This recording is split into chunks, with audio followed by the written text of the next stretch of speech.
Hello, everyone, and welcome. Before we actually get started here, I want to make sure that everybody, all the attendees are on mute. And if you have questions or comments, just submit those on the panel on the right. It's pretty easy to do. And also there's a poll going on for several minutes. So while you're joining the call, you can, I think, isn't that right? You could take this poll, yeah, about 1 to 5 about how concerned are you about Amazon Pharmacy. So you could do that if you want. It would help, and then we'll circle back around to that at the end. So I think we're ready to get started. It looks like everybody is here. My name is Rick Walker. I'm the host for this evening, and Heather Haro, my good buddy, is helping out also. Is kind of moderating the chat and looking for your questions and comments and everything. And good lively group here tonight. So on behalf of Diversify RX and our multiple supporters here tonight, thanks for joining us. We want this to be a lively discussion. I think it probably will be. It's about the impact of Amazon Pharmacy on independent pharmacy. We all knew the announcement was coming at some point after their acquisition of PillPack recently, and the full implications, who knows? We don't know. Maybe we'll get some insight here tonight, but we won't know that for years. We've heard from a lot of pharmacy owners how this announcement has caused some anxiety and some uncertainty, and others, it's done a little bit different. It's inspired them to move on and figure out some strategies. So this is going to be an interesting call tonight with everybody here. Diversify RX has brought together a variety of industry leaders. You can see them on the screen here to kind of slice this up, dissect it on how Amazon Pharmacy might impact our industry and your pharmacy. So thanks to everybody who's involved tonight. And let me just run them down real quick. Avant Institute, thank you. Pharmacists United for Truth and Transparency, Pharmacy Development Services, Pharmaprenuer Academy, RX Clinic Pharmacy, StreamCare, Utah Family Pharmacy, and Wellgistics. As I said before, we want this to be really interactive and lively. So please jump in and participate. Jump in the chat box, post your questions and comments, and Heather and I will use them to help kind of drive the conversation this evening. Also, a quick reminder, we're recording this. It'll be available to everyone on the Diversify RX YouTube channel. As soon as we can arrange that and get it up there, everybody who registered will automatically get an email about that. So you'll be able to click and watch it later in case you missed the live part of it. So let's start by having the panelists here. Enough chit chat and housekeeping. Everybody, let's give a brief introduction, if you would, just, really 30 seconds or so. And we're going to go in alphabetical order here. So I would like everybody to meet each of you, and I guess that means Amina, you're up first since you're the only A in the group. So tell us a little bit about yourself, and then we'll just go panelist to panelist. Amina from Charlotte, North Carolina, independent pharmacy owner, 3 locations here in the Charlotte area. Okay. And let's see, Blair.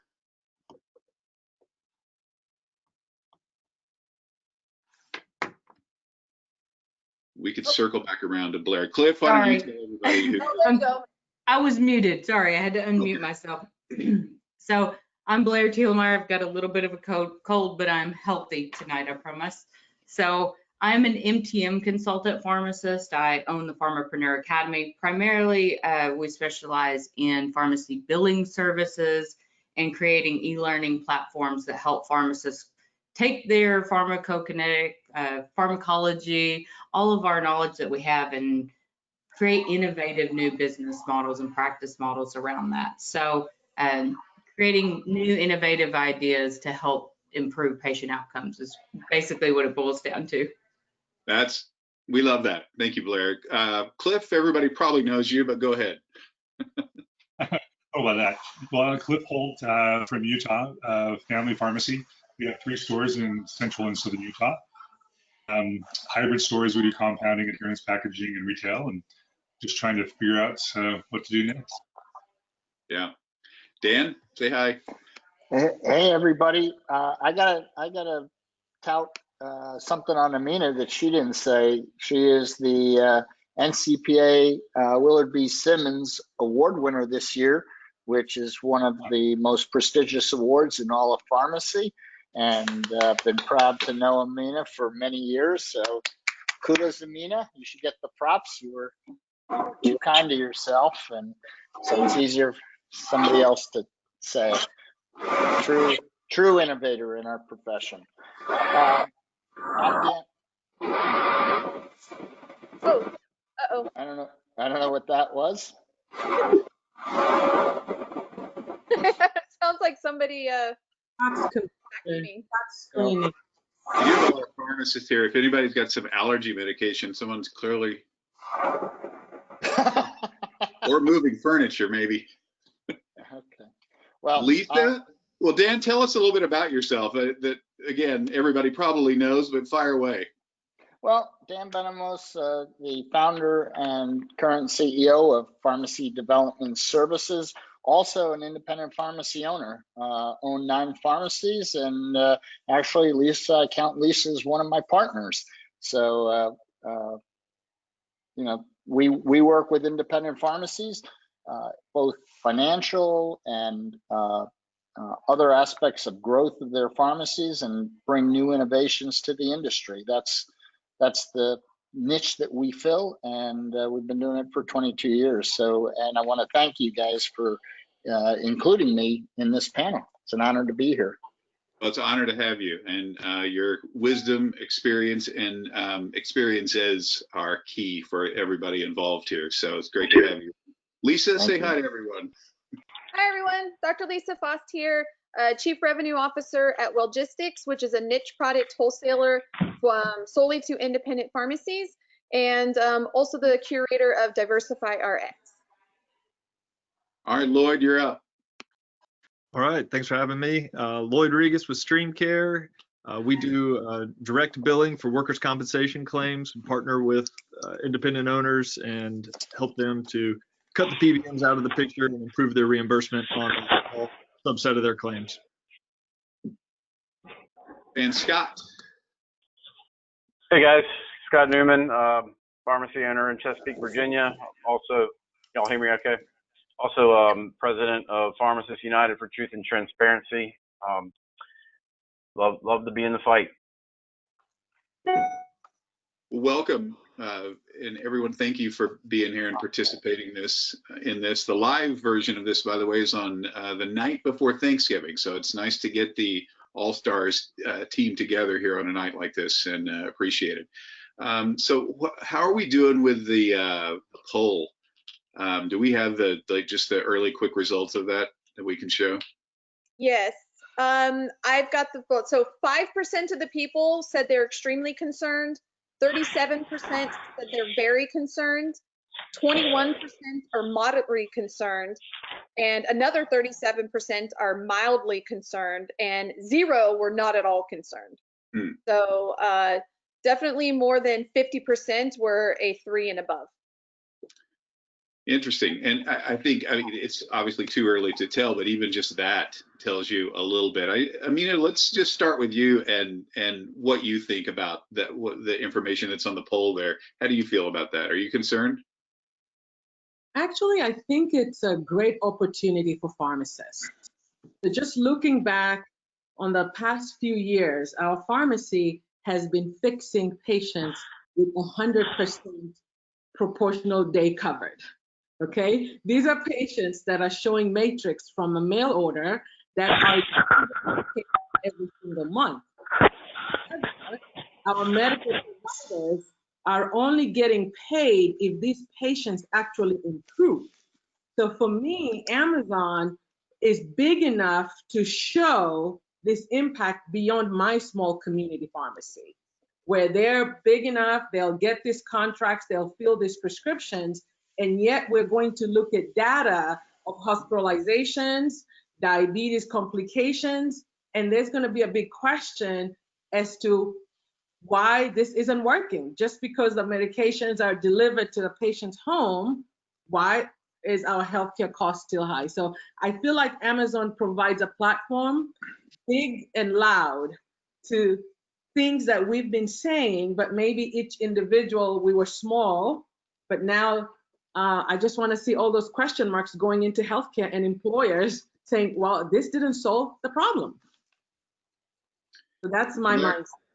Interesting. Blair, what do you think on a scale of 1 to 5? what's your concern level?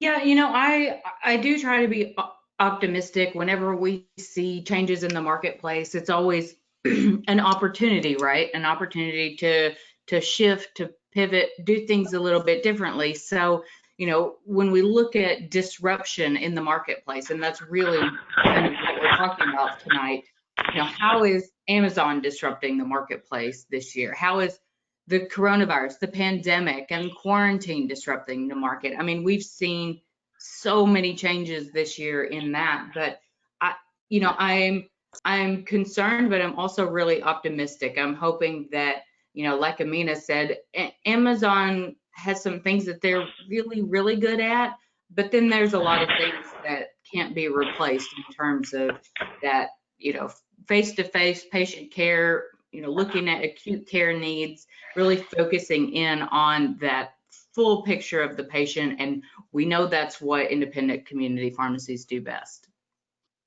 Speaking of, Cliff, you independent pharmacy guy. I mean, how is this going to impact you, and what do you feel like is this an important thing that they're doing? Is it something that'll just kind of go away? What are your thoughts on that? I don't think they're going to go away. I think they're here to stay. However, I agree with Blair and Amina. There's opportunity in all adversity. I truly believe that. And hey, let me tell you, we can make a lot of money just taking some crumbs from a big giant like Amazon, right? Like PillPack, for instance, we thought, boy, that was going to be a disruption. And yet, for most of the country, we thought our pouch packaging business might be really affected by that. What it really turned out was they had all this massive money to advertise, and so it got the word out as to what that pouch packaging was all about. And so we were able to piggyback on them. And I loved one of their ads on Facebook was, "Does your pharmacy do this?" And we blasted back and said, "Absolutely, and we do it better, and here's why." And so what we need to do is we need to figure out and there's a lot of things we can do. We do a lot of things way better than Amazon. And so we just need to look at this and say, okay, what are they going to do, and how can we improve on that, or how can we show what we do even better than they can do? There's some things they can't touch that we do. Yeah, that's good. And I want to circle back to some of the things that all of you are talking about after. I want to get everybody's initial comment on just this part of it. Dan, on a scale of 1 to 5, what are your thoughts about this? Well, I'm going to come in at a 2.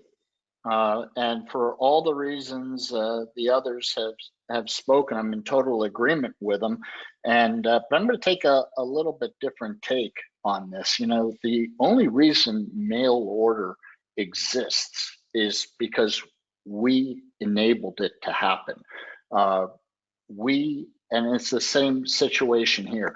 The one thing I want everybody to keep in mind is that they can't fill acute medications. They can't fill controlled medications. And you're going to have an issue with, you know, look, we're not going to throw our controlled number ratios out of whack and get ourselves in trouble by filling the things that they can't fill. And one huge opportunity is going to be is, in order to get these things filled here, we need to be filling all your other things. And let's also not forget that pharmacy is all about relationships, and they don't publish a number. You know, they don't have a number that you can call and talk to somebody. And I think if we do what we do well, we take advantage. We don't make it easy for them. Quite honestly, you know, I'd like to see us rally as an industry around this concept of what are we going to do about the acute meds and the controlled meds. And I want to make sure we're not just filling the gap to make them viable. We can show our value. And you know, I think Blair said it earlier. I love the fact that, you know, this is going to push everybody to perform at a higher level. And what does that mean? Well, we know what that means.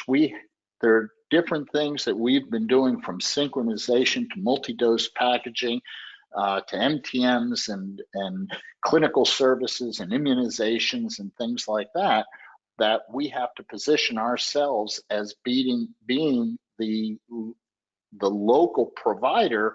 And I think people want to have a local relationship here. And mail order succeeds because the PBMs control it and they make it mandatory.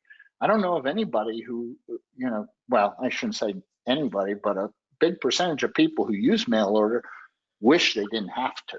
And in this case, it'll be optional. And I'm not so sure there is enough ways for us to distinguish ourselves, but we're going to have to get united in that messaging as an industry to our customers, but it can be done. Yeah, great. That's great information. And there's a lot in what you just said there that we want to come back to here in a little bit. Lisa, what are your thoughts on this, the importance of this right now? I lie around a 3. And that's really more for the industry as a whole, not particularly the pharmacies that, I own or partake in, but the industry as a whole. Too many of us have kind of rested on our past laurels. We haven't really pushed that envelope. The people on this call have been pushing the envelope. I mean, Amina and Blair and Cliff, Scott, everybody has been like pushing that envelope as a pharmacy owner, but I think too many of the independent pharmacy owners haven't. And so if you are just a place for your patients to pick up their prescriptions, then Amazon is a threat to you. But if you're really a pharmacy in a community way and you're providing a service and you have fantastic employees and you're doing those things like consultations and immunizations and PGX testing and remote patient monitoring and Amazon can't replace that, and so you can't compete with Amazon on convenience. They're going to win. They're going to win convenience. You have to beat them on being a healthcare provider. And I think that's where the opportunity lies in all of this, is to really elevate pharmacists and independent pharmacies as a destination to meet with a healthcare provider. Yeah. Hey, Rick. Yes. One thing, Lisa coined a phrase many years ago called operating at the top of your license. And that I think is, really going to come into play now. Yeah, absolutely. For certainly. That's how we distinguish ourselves, operating more closely to the top of our licenses than they're able to. It's one thing I want to circle back to. I want to hear from Lloyd and Scott really quick, but I do want to circle back. It's something to think about, guys, is that operating at the top of your license, some people feel that they are doing that and they can't breathe at this point, and they hear us and they hear you and they say, wait a minute, I've got to somehow manage another 20% or this or that. And I want to kind of dissect that because I kind of have an idea of how you might answer that, but just something to think about it when we circle back around. Lloyd, what about this scale of 1 to 5 though? What do you think? How serious is this? Okay, I'm coming in at a 5. Sorry. I'll back off though a little bit, I'll counter it with, I talk to pharmacy owners across the country, all week long, and I will say all of them would be on a 1, not concerned, very dismissive, and they fall into 2 camps. Some of those, and as Lisa said, some of the owners on this call and how they operate a pharmacy, okay, you guys get a pass because you are doing those things that Lisa rattled off that are differentiating you from Amazon and therefore cannot be competed with. That's great. But I think there's a huge number of independent owners who fall in the category of entitled, my patients are loyal, or my patients just want to call and talk to somebody. And anytime you've seen that level of entitlement or anything, it's going to get taken over by Amazon. You're going to be surprised because you're going to be caught flat-footed because you haven't been asking the questions of how you're uniquely differentiating yourself. You need to be doing those things, and they're all the things that Lisa rattled off in her answer. But any of the answers, I heard one saying, one owner told me, I'm losing sleep over 5 things, and none of those are Amazon. And I was okay. That's good because again, he's looking at the right places. But if you're someone who's answering with, simply because you as an owner aren't a Prime member and you don't know the experience, and so it's something distant to you, and therefore you assume none of your patients would ever go to it, you better wake up, because the ease of business that they offer is something to take serious and to get to work on. You better define what your differentiators are. Yeah, that's great. I love the candor and how direct you are about that, Lloyd. That's great. And there's some other stuff now for us to go back and touch on there too. Scott, not leaving you out. What do you think? 1 to 5. Well, I think everybody covered quite a bit of it. I'm going to be at about a 1 today. That could change in 6 months to a year. I think Amazon is still stumbling through figuring out what to do. You know, they're doing, and I think that they figured that they may have found that they don't know as much as they thought they were going into what they were trying to do, but that doesn't mean they can't correct it very quickly. My concern right now is, like I said, at about a 1, and for many of the reasons that have already been stated. Amazon doesn't know my customers by name. It doesn't know that Mr. Allison was, you know, in a long-term care facility or acute care facility for the last month from having 2 left lower leg DVTs and a pulmonary embolism, and they sent him home without a Coumadin prescription. They don't know stuff like that. So I'm not terribly concerned. The market for Amazon right now are people who don't know the benefit of a pharmacist-patient relationship. And by all means, the chains and certainly mail order and even Amazon at this point are doing a good job destroying that relationship to the point where people don't know it very well. I think it's up to us to introduce people to that again if they didn't already know it or didn't already have it. Because that's what I have. I have a professional relationship with my clients. I understand certain questions that I have to ask them to find out that the gentleman is still in AFib, and you know, he's a walking time bomb. And so, you know, how do you tell everybody that that's what you get when you come here? And it's free of, you know, it's free of charge for the most part. I mean, you know, we can commoditize medications all day long, but you can't commoditize our knowledge and education, understanding of an individual. I think that the message going forward needs to be very, very centered around that idea so that we can stay in the 1-2 range when it comes to the threat. Otherwise, Amazon can have all of the, you know, discount shoppers that they want. They can have them all. I don't want them.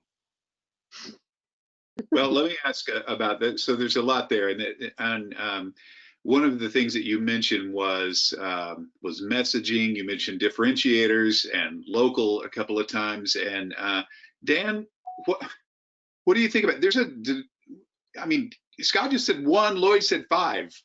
So there's some clear differentiation between the people just on this panel. I mean, are they both? Is one of them wrong? Are they both right? Or do?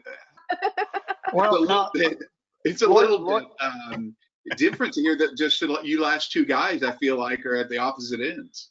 Well, no, I really don't, because you know, I think Lloyd was talking about the people who aren't doing the anything innovative or haven't done anything innovative, who are hung up on the way things used to be and still doing them that way. You know, Warren Buffett said, you can always tell who's swimming naked when the tide goes out, you know? So in good times, everybody looks good.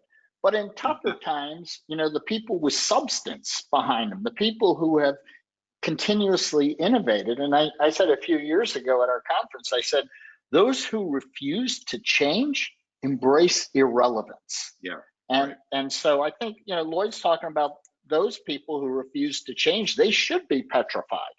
You know, but I think, you know, to Scott's point, there is enough added features, that added value that we bring to the relationship, and I totally agree with you. Do you want to be busier, or do you want to be more profitable? And right. Chasing after the prescriptions that people who are price sensitive, you're only going to have them until somebody else comes up with a better price. That's not where you make your money. So let's not focus on that. Let's focus on the opportunities that we do have. And we went through this a few years ago, and when people started focusing on the things that made them money and less on just filling everything they could, all of a sudden their profits went way up. They had incredible years. So you know, so I think they're both right. You know, I think there's a gamut of people out there. Rick. And to the cost point, you know, if you run the numbers, I've seen some preliminary figures on what their pricing model looks like at this point. It's not that much of a cost savings on the expensive stuff. The nickel and dime stuff all day long, sure. Maybe they're getting, you know, WAC minus 12%, you know, and they're able to sell it cheaper than what I can even buy it for. That's fine, but that's still an expensive medication. They're not going to be attracting insurance shoppers. They're going to be attracting non-insured and discount shoppers. And like I said, they can have those people all day long. It's Blair, what do you think, just based on what you're hearing right now, what's the focus on, say, the next 6 months? What do you think the fear is, or the issues are going to be for local pharmacy? Yeah, so I mean, I think we can break this down into short-term next steps and long-term next steps. Short-term impact, long-term impact. So long-term impact, you know, I think we've mentioned several things. Pharmacy needs to rebrand. Pharmacy needs to unite in its messaging. We need to do a better job distinguishing our value and our services from what you can get from Amazon. So in the short term, I would like to see, and it is hard to motivate people out of doing the same thing they've always done, but unfortunately that's what disruption does. It forces those changes to be made. So, you know, simple next steps that we could give people that are listening here tonight to some of the attendees is what I would like to encourage them to think about. The profitable niches, the cash-based clinical services, the direct-to-consumer testing, the point of care screenings, the clinical acute care stuff, and also the high-profit front-end items like CBD and high-quality supplements and those types of things that we can offer real commentary and real value on. You know what, real quick, I think in the long term, they will be our partner. I think who they're really going after is not us as independent. They're really going after the chains, right? And once they do that, there's going to be a war, and they're going to have to pick an ally, to say, hey, we can't meet these outcomes. We need this acute care. You know what? We're going to hand you back your pharmacy business. We didn't realize how hard it was to answer all these patients every single day. My blue pill, my green pill, it's distracting us from where we want to go as a technology platform and things like this. Here you go, Cliff. All these patients in this zip code belong to you, and we're going to pay you to fulfill this 10-year contract we got from Prime. All right. Amina, I'm sorry. I was going to say, to Amina's point, go ahead. You first. Thank you. I was going to say, I agree with you, Amina, that they're going after the chains, but one of the things that kind of has me cheering them on with, and we all should be happy too, is I heard they're ready to take on the PBMs, and that's become the evil empire that we can all rally behind. Yeah, that's what Amina and I were having a pre-discussion was about. Is I think their biggest impact is going to be on the PBMs. I mean, Caremark and Express Scripts and Optum are these billion-dollar companies. We can never fight against them, but finally, a big billion-trillion-dollar company is actually now in that space, and I think is going to call the PBMs out on a lot of the games because they're not going to want to play by those rules. And so I think that's actually one area that I'm really optimistic about, that Amazon really might force some of these laws and things that we've been fighting for, and some of the things that like Scott and PUTT have been fighting for. Amazon might actually be able to join that fight, and we get some real money behind that to make it happen. Cliff? I think also that, I'm not sure they're not coming after the wholesalers, the big three. Think about their model. It's distribution, it's warehousing, it's shipping. That seems to me, of all the things, that would be the easiest thing for them to slide into. And it's right. I mean, I look at the people that are not my great partners. I'm talking about PBMs. I'm talking about my wholesaler contract. These are the guys that are kind of just bleeding us as slowly as they can while we're still breathing. And we might be partnering with them and buying, wholesaler from them at some point in the near future. Yeah, they're limping right now, though, Cliff, with that $27 billion fine for the opioids. They're wounded right now, the wholesalers. Yeah. I have a question from our audience. Have any of the panelists spoken to an Amazon pharmacist? Well, I signed up for it. It came out last week on Tuesday. I signed up on Wednesday to be a patient just to see what they were doing and to see what the emails and text messages are. I just want to see what I'm competing against. And surprisingly, they're not inundating me with a bunch of stuff. I put down a few meds, the generic meds that I said I was going to be on, and haven't heard from them at all. I haven't talked to the pharmacist. I just wanted to see what their processes were online. I did the exact same thing, Cliff. I went through the whole process because, again, I wanted to see like what it was. And and they do the insurance check. So you just put in like your social security number and date of birth. And so they do that insurance check. It was really easy. I will say it was very user friendly and very easy. But you're right. I haven't been inundated. They did send me an email that's like, hey, you're welcome and kind of do that. But it hasn't been like a continual drip or something like that, like trying to get my business. So I've been a little surprised by that because it's been about a week now since I did it as well. Interesting. Well, Scott, you mentioned a couple of things, and so did you, Blair, about needing to rebrand and unite messaging and so forth. So we're halfway through already, and we kind of know from what you guys have said the setup to this deal. What are some of the landmines, but what do we do? What are the steps that we can take to rebrand or unite in messaging? Or, you mentioned the things that you do that differentiate you right now, but is that getting out there to people? And then I want to follow up with, I had an interesting conversation just yesterday about someone who saw that Amazon was doing this that I want to run by everybody as well. But so Scott, what's the way to do this, or to unite this messaging maybe across all independent pharmacy, or does it need to be local to local market? What's your advice?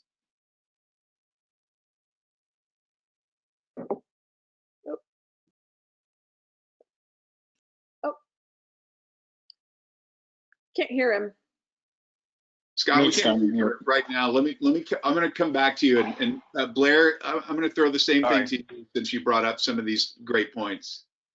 Yeah, I think one thing that, I'm not a pharmacy owner, so I'm almost seeing it more from the consumer side, how I would, getting meds for my family. My husband's on a long-term chronic med. So, in thinking of what Amazon does really well and what I think we as community pharmacists can do better is make it really convenient for the patient. So Lisa said it was so easy. The onboarding process was super easy. So being like, even just thinking through some of those processes of onboarding a new patient, being able to check for insurance automatically.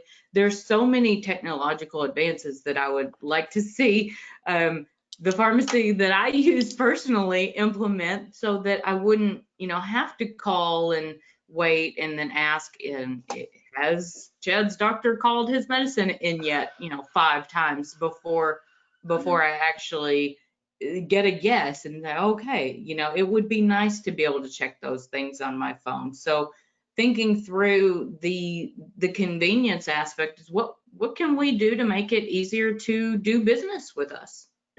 Yeah. Scott? I think it's a lot of it's going to come basically from the local level, but I think that there has to be a degree of, I guess, leadership amongst our national and state organizations, which I think that we're mostly doing already, and that's to keep pushing the value of what community pharmacy brings to the community versus these outside influences that we seem to be fighting every day that want to take a portion of our market share, which is basically your neighbor, the people who come in and who you go to Rotary with and who you bank with and who you lawyer with. And, these are the people that they're targeting. And so I don't think we'll ever win, obviously, the data war or the data mining war. I mean, that's a concept that, very powerful companies that have the control and have the money are always going to win that war, but they don't have the personal relationships, and they don't go to church with their clients. And so I think that I think it's easier for me personally to sell myself to somebody who I believe I might lose to a company like that I don't want to, than I think it would be for the national organizations to message as effectively. I think they still need to do it, and I think they do, but this is almost a one-man show when it comes to your business. Once again, I mean, the support is there. Obviously, people who are in the same boat, we commiserate all the time, but you know, if you don't have the heart and if you don't have the desire to hold on to that, then you probably are going to be a victim. Amina, do you feel the same way? I feel that I'm putting my money on the tomorrow's pharmacist. You know, as a preceptor, working with students. So I'm doing advocacy through the universities. When students are coming out of pharmacy school and they're made to believe that when you get a job in the community, you have failed. Like your first tier is hospital, you know? And I think we've done a disservice that intelligent pharmacists are coming out and feeling like community is not where I want to go. So I think one of the messaging is getting the younger folks that are fresh-minded, that think like where the next customer we're going to get thinks. They want technology, they want convenience, but get them into our businesses. Because some of these pharmacies are really based on, like Lisa said yesterday. And so if we continue doing that, we do look like we're going out of business. Yeah. And Amazon does look like the new kid on the block. So I do feel like partnering and bringing new blood that is not afraid, that is just futuristic, and inspiring them through the community. So they get to tell their generation that it's actually, this is where you go and get your services from and help us. So this new community, Amina, that will order stuff in their sleep with their thumb over here, click, click, click, boom, it'll be there tomorrow. That's not is that a tough sell, getting them out and saying, look, we love all how easy it is to do this, and I'm not that brand loyal in this generation. I appreciate that there's someone down here, but there comes a point, and this is a conversation I had yesterday. There comes a point where there's a meme going around that says Amazon will do just fine, shop local. There comes a point that you're lying in bed or sitting on the couch saying, yeah, but I don't want to get up. I don't want to face the traffic. I don't want to get out there. I don't want to park, go in, stand in line, whatever, coronavirus. I don't want to deal with any of that stuff when I can do this, boom. And my relationship will still be great with Lisa and Dan and Scott. My relationship will still be great because I'm going to use them for other stuff. But are we going to see people trickle away because of how simplified they've made it? And it's just easy. It's easy to do, and we've kind of become that society now. You know what those people also care about? They care about that maybe you save forests. Maybe you like elephants. You know, now when they're choosing to buy, it's like, what is your mission? Now I can be convenient and I can order conveniently from everyone, but they also are social buyers, right? So in the community, what are we standing for? So community that they live in, what are we community pharmacists supporting? What causes are going on? That's one. And number two, those same patients, they care about genetic testing. They care about to know what's happening in their body. So, but they need someone to talk to them about it. So you're always going to have a bell curve. You're always going to have patients that's convenient. I tell people sometimes, if you're that patient with your birth control one Sunday a month, yes, we may not be convenient for you, but there are a subset of patients, which is mostly the bread and butter for pharmacy, is those patients with chronic conditions that they're going to last for a long time. They need care. So you might lose some of those, but you might get them for your innovative services, high-end supplements that are private labeled and they cannot find it anywhere else. Just a quick example, my brother, a very educated NASA engineer, I took him to an independent pharmacy owner here in Charlotte, Deal With Drug, because he's more into functional medicine. And he did his consult, gave him a supplement. He came home. When he healed, he lives in Arizona. He sends me and my husband to pick up, but he only wants it if it says Dilworth drug. And I convinced him that I can get the same one. I know they're private labeling. He said, Amina, here's my credit card. If it doesn't say Dilworth drug, I don't want it. That's brilliant. There you go. That's some good universal messaging. Let's just record Amina talking about this stuff. Yeah, and no, send it to everybody. He's in his 30s and he was having a problem, and this pharmacist fixed it. That's all he cared about. Yeah.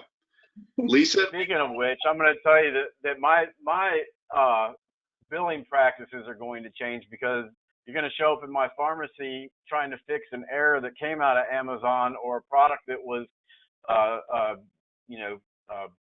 messed up in a 170-degree mail truck, and that's when you're going to get my consultation fee, because I'm not going to do that for free any longer. Interesting. Absolutely. Lisa, there's a lot of this talk going on right now on this webinar about different things that we should do. Can we pull it in a little bit? You've been in so many areas of pharmacy, from local owner to running to what you're doing now with Wellgistics. Is there a way to pull all this in and say, okay, that's great. Yes, that is what we should do. And I think we're all like-minded on that. What do we specifically do though? Is there a way to unify this somehow? You know, Hey, Rick, I have a question from our audience. sure, go ahead. Can't patient-centric services differentiate independent pharmacies from big box or Amazon? Example, drug-induced nutrient depletion or MTM. Yes, I think that question is spot on, and I think you can summarize it best by saying the riches are in the niches. You have to be niche oriented, or niche, as Blair is much more refined than I. You have to be in a niche. Now, whether that niche is remote patient monitoring or pharmacogenetic testing or NTMs or optimizing their drug therapy, whatever it is, you have to be in a niche, and you have to, somebody said it, like, you have to tell the world, like, tell your community what that differentiator is. One of my most popular niches, Lloyd, I work with Lloyd a lot, is workers' comp. So many pharmacies have stepped away from that because the PBMs kind of took it over. But that is the exact kind of patient that independent pharmacy is perfect for. It's acute care.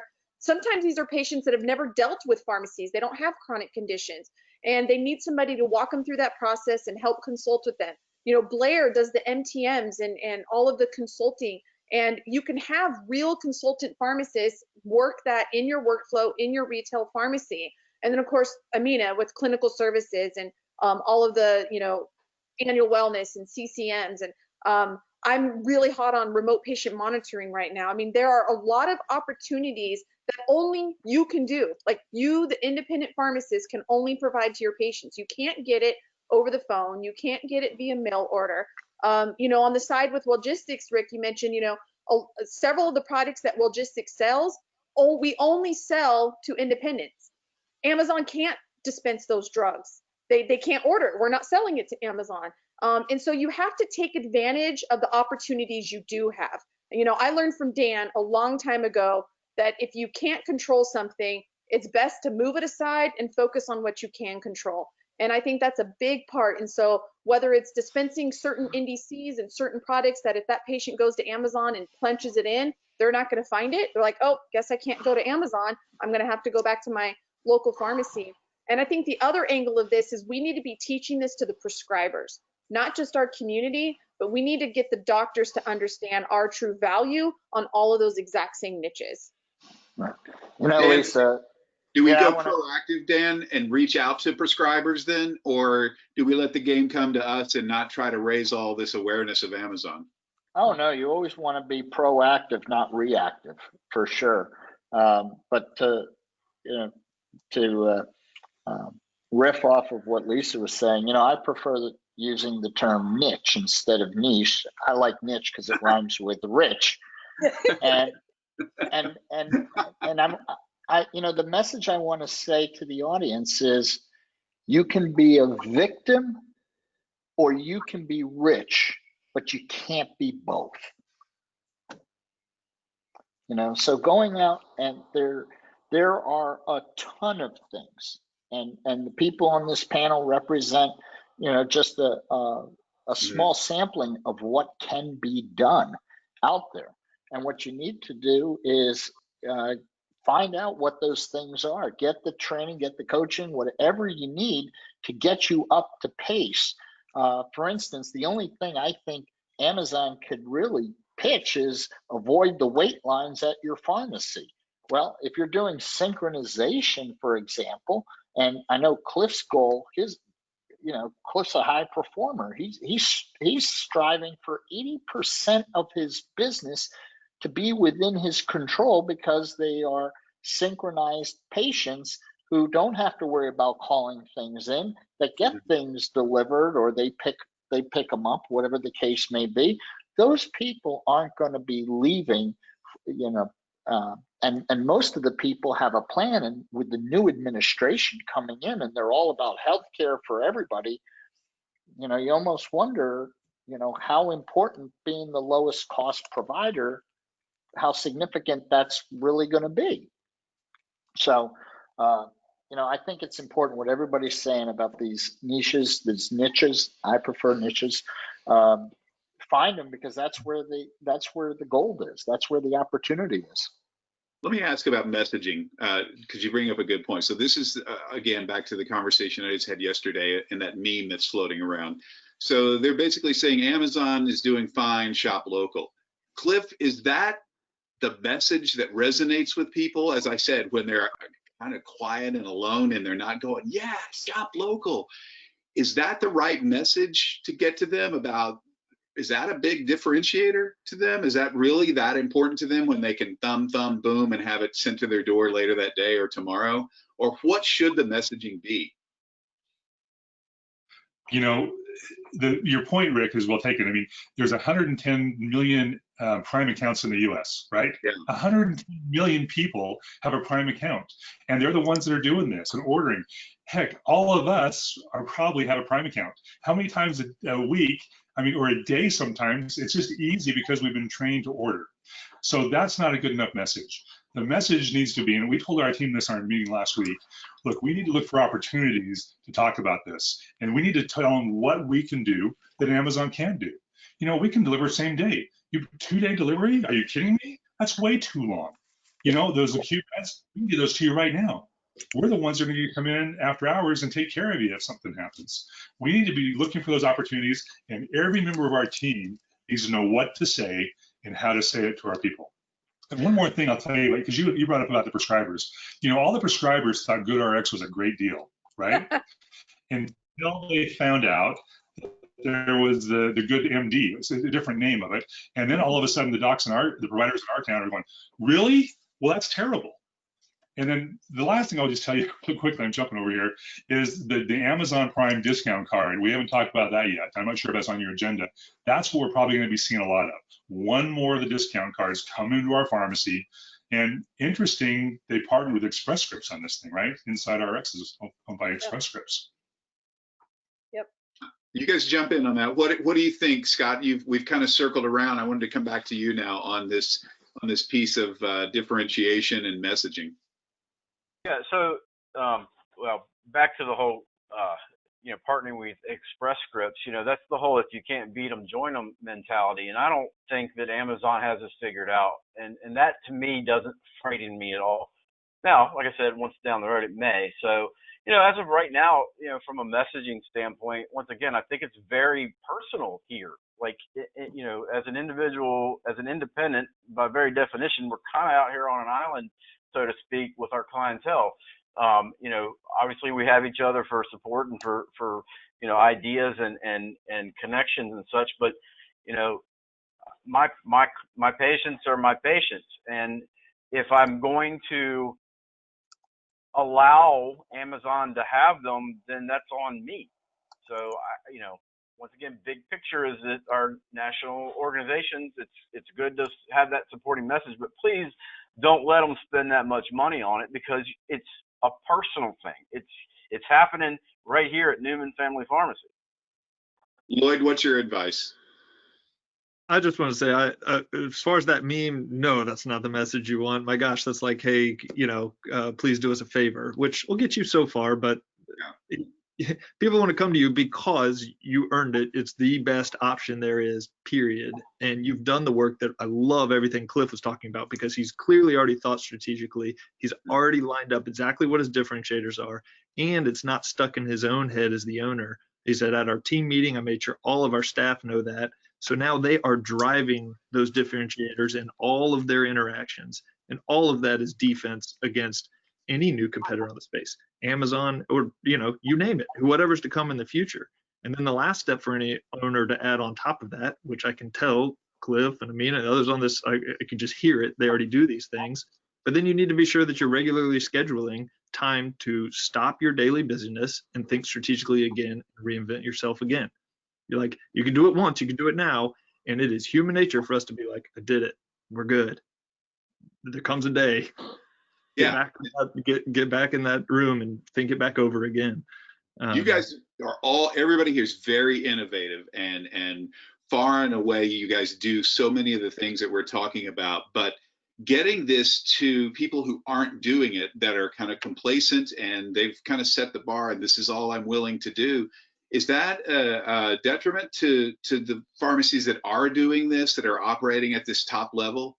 And how do we get them to move up and play bigger? I'll hop in, Rick. So there's two things I think there.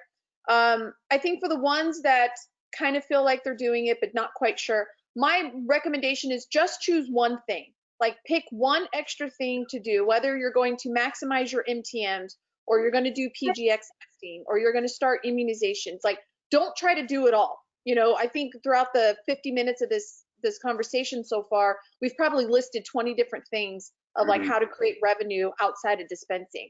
But you can't go do them all. You're going to be overwhelmed, and then you're not going to implement anything. So the one goal would be is just choose one and go be successful with that, and then you can choose the next thing. I think the other thing is I think independent pharmacy is going to change. I don't think we're going to lose a bunch of locations. I don't think the number of independents are going to change. But what I do think is going to change is the owners of those pharmacies. The pharmacies owners, like those on the call, are going to acquire more pharmacies. They're going to want to expand and grow because they have figured out the winning formula. And I think the pharmacists that haven't figured that out or aren't willing to do that work are going to be the ones that are selling. And so instead of having this, 1.25 ratio of owners to pharmacies, we're going to end up with far fewer owners, but for the same number of pharmacies. And we're going to have this consolidation into owners, which I think in the long run will help us, because those are going to be the high performing owners. They're going to be implementing these strategic programs. And when we all learn from each other, we all implement faster, we implement with fewer mistakes, and we all get to the end game faster and better. So I think your last question is, how does this impact everybody? When we surround ourselves with high performing owners, we do better. And so I think the more high performing owners we have, I think the better the industry will be. Okay, we're just about out of time, and I want to wrap this up and go around the horn and start with you, Amina, that some people look at this as we started it off with this survey. Some people are a little concerned, some aren't, but what is the opportunity, number one? And number two, what can I do from my pharmacy in Edmond, Oklahoma, or Biloxi, Mississippi? What's the, because these are all great ideas, but what do I do Monday when I go back into business? Like, what exactly should I do? Because this sounds great. I just don't know what to implement and what to do next. I think number one, you have to elevate your education level with what the healthcare space is all about right now. You have to have knowledge. And it's a cliche saying knowledge is power. However, we've always looked at our business or our customer is a patient. Maybe your customer is a physician. Maybe it's a medical provider. Maybe it's an employer group. So changing, because you acquire one physician, you probably acquired 1,000 patients that now have to work with you in this collaborative model that you guys are creating, because that's where healthcare is going. Look at why Walgreens and Village MD have now worked together. Look at why CVS is changing their minute clinic to primary care because they want to block where the prescription is being originated, right? They're creating their own village. Each independent pharmacy is successful because there's one or two physicians, they formed a relationship, but they need to move from friend zone to business zone because this is where they can save each other and their communities. So that's my advice. Lloyd, what's your final advice? I got lost and mesmerized by Amina's answer. I thought That's it was great.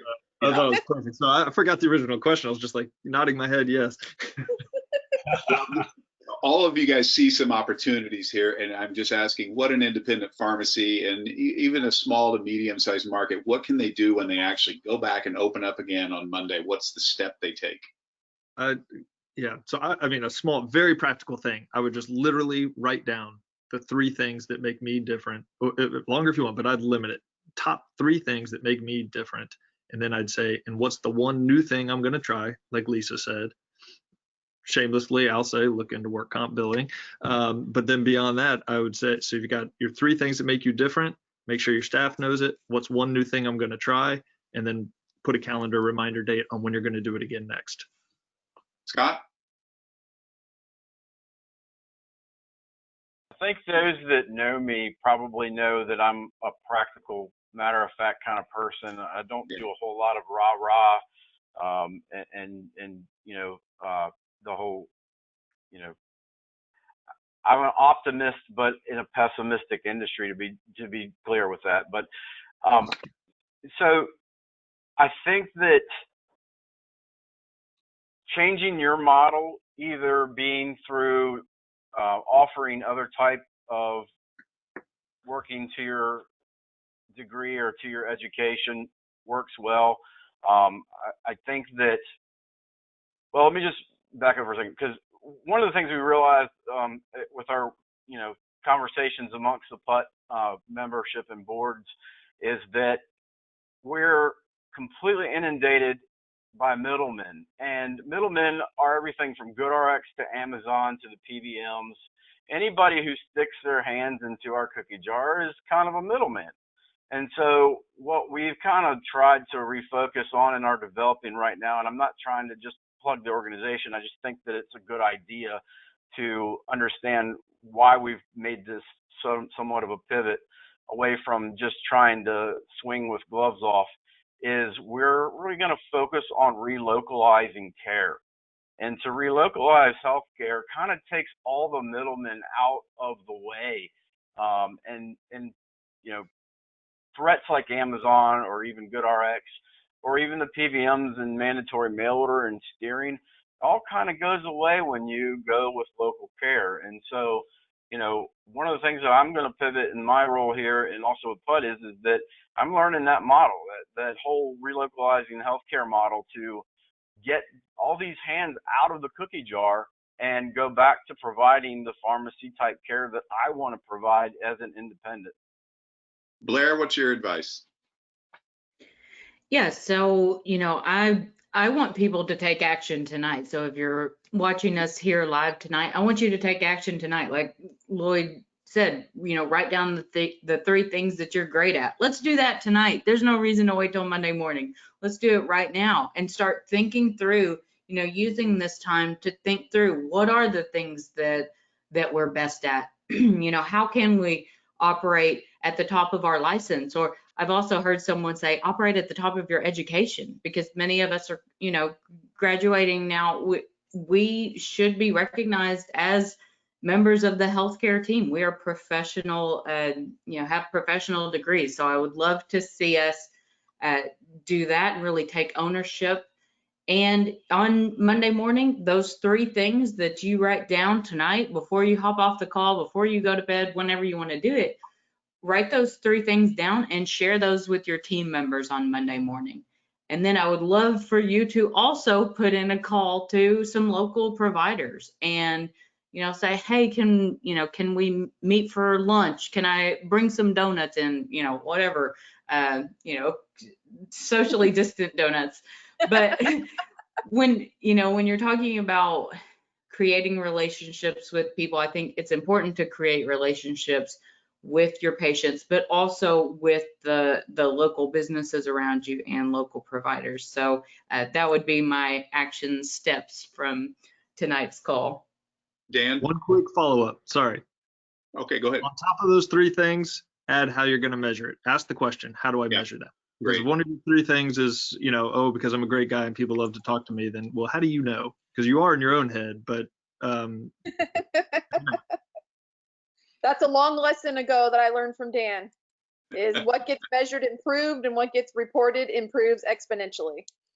Dan, I love your, I think we should coin that phrase. Do you want to be busier or more profitable? I think that's like, that's so, I love that. Quite Spot the trademark for him on that.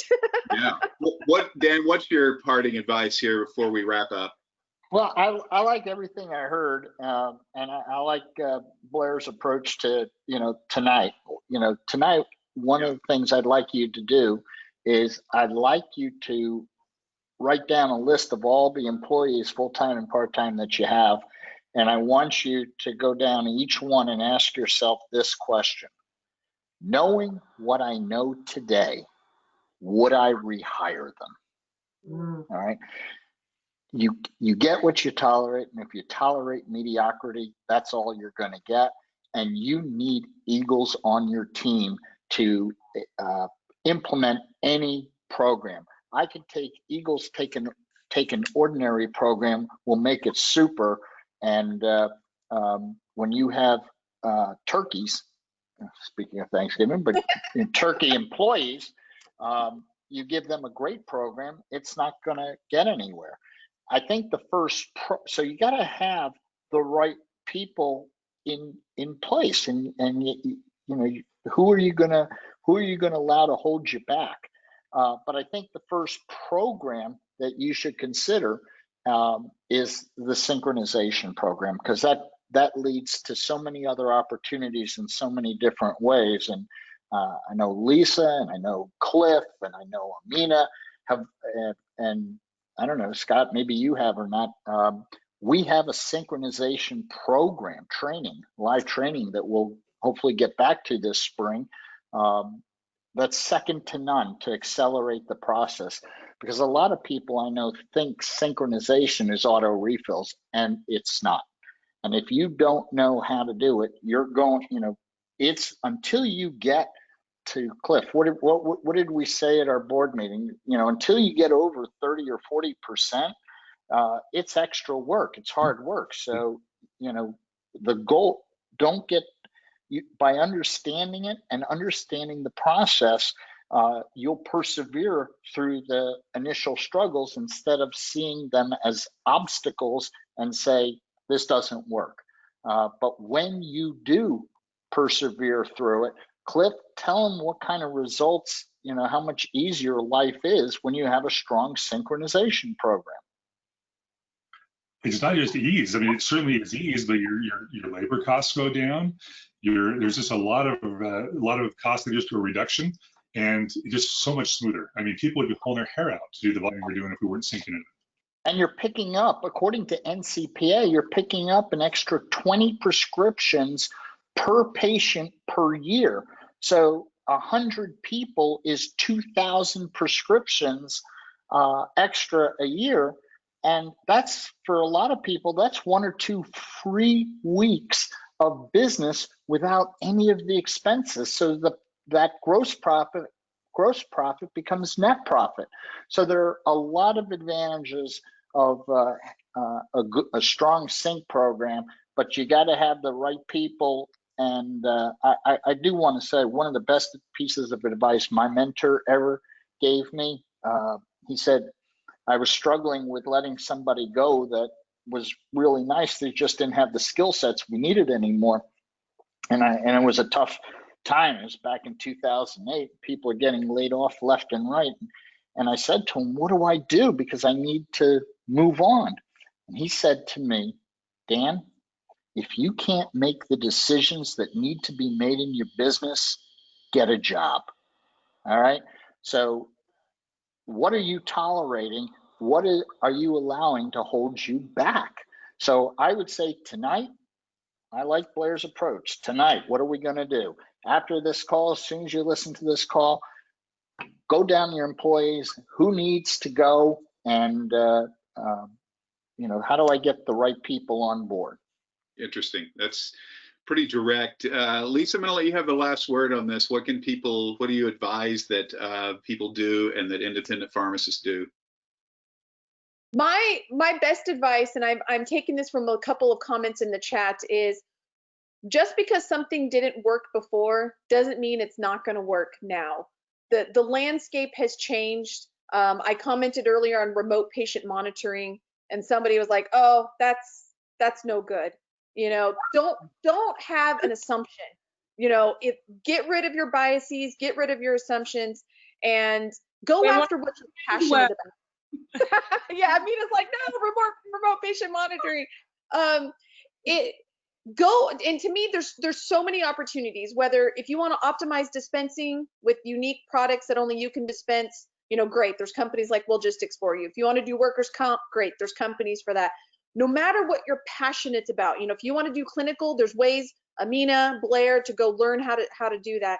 Pick something that you love, because then you'll work 60 hours a week and you won't mind it a bit. And so to me, it's about figuring out what you actually want deep down. And that's a hard question to answer. Like, that seems really easy, but many of us have gotten very head trash up here.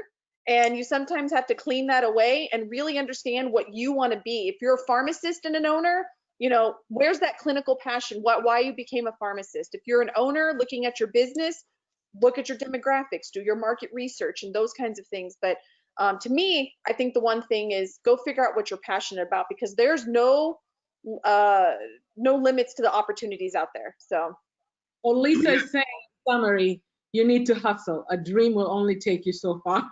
Right. Yeah, very good. Just so you know, Dan, I started early on the getting rid of everybody. I've been working by myself for about 3 weeks now because I'd had enough, and I haven't decided who I'm going to hire yet. So I'm well on the path. And this is why this hair is I'm starting to pull this hair out about it. I will say that method from Dan works. There has been times of pharmacy ownership where I have fired my quote unquote best tech, and the pharmacy operated so much better after that, because there's that energy vampire. That's what I learned from, is that energy vampire. So good one. Suck it out of you. Thanks, everyone. Are there any questions that we need to answer from the chat? A bunch rolled in at the end, so I'd just like to remind everybody, go become a member of our Facebook group, Diversify RX, at Diversify RX, and we will continue the conversation there. We'll get those last few questions answered for you. Okay, and just a reminder that this is being recorded. We'll send an email to everyone who registered so you can have a replay. You can also, there's some incredible information and resources at the Diversify RX website, also on Facebook, LinkedIn, Instagram, Twitter. Always ready to help, always free from Diversify RX. I got to tell you, this whole hour and change has been, is something that it's a masterclass on what's going on right now. So Amina, thank you very much. Dan, Cliff, Scott, Blair, Lloyd, and Lisa, and Heather, appreciate you guys taking your time tonight on Thanksgiving Eve to be on this and to share all this great information. Thank you. All right. Happy holidays, For having us. Happy Thanksgiving. Thank you for having Thank me. you guys. Have a good night, everyone. Bye-bye.